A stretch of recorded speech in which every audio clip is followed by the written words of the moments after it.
Good morning mga ka-RT. Dito naman tayo ngayon sa bago nating unit. 10-wheeler, Foso. Ang tatak nito, Jericho, sa Liabil. Yan pong pinanti ko, napakasipag yan, oh. Naglilinis talaga siya. Oh. Hindi pa nilinis na yung likod. Linisan mo yan, ha? Ayan po, oh. Nice. Nice to know you. Do it again. Yan, binali-bali niya na yung upuan. Napakasipag talaga nitong helper ko na to. Paayos muna natin mga ka-RT itong wing ban natin. Kaya nakaganyan yan. Kasi yung kanan natin na wing ban, pag pinataas, bumabalik siya po. Yan po si Blue, ang bago nating kabady. Yan, i-test natin yung mga ilaw. Yan po, iangat natin yan mamaya yung wing van kasi ayusin ng mekaniko dito sa may Jericho dito sa Liabil. Ito naman ang bago kong partner mga ka-RT. Yan po siya. Akat muna tayo ulit at lininis tayo sa loob.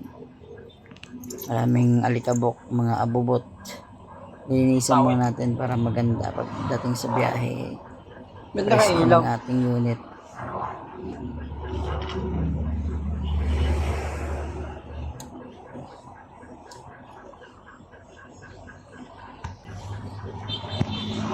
Pero muna tayo ulit kasi parang umiilaw siya. Hinahanap ko yung switch.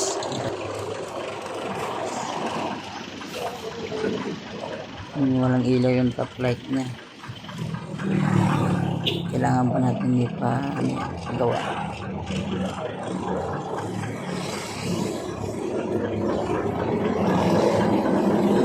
Ikutin mo natin yung kilid-kilid yung clearance light, baka hindi gumagana.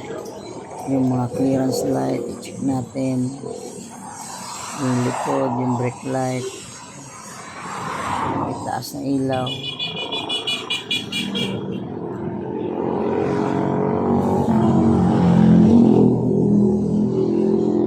Okay naman po siya.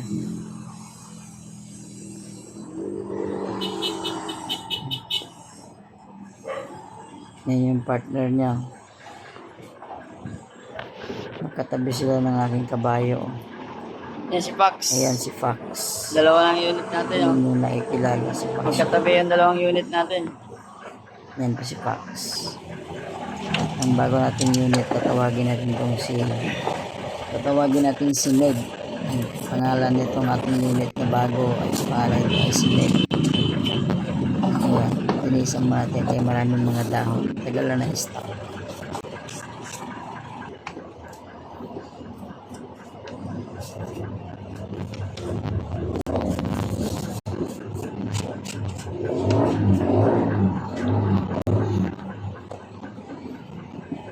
Ayun mga ka-RT, habang naglilinis ako dyan, may nakita akong kaibigan naglalakad palapit sa truck. Matagal na kami din nakita nito eh. Ito yung kaibigan ko. Shout out. Kaibigang Wete. You know? May kichismis mo tayo kung ano yung buhay-buhay nila ngayon. Kasi matagal na kami hindi nakita nito. Itong kaibigan ko na to.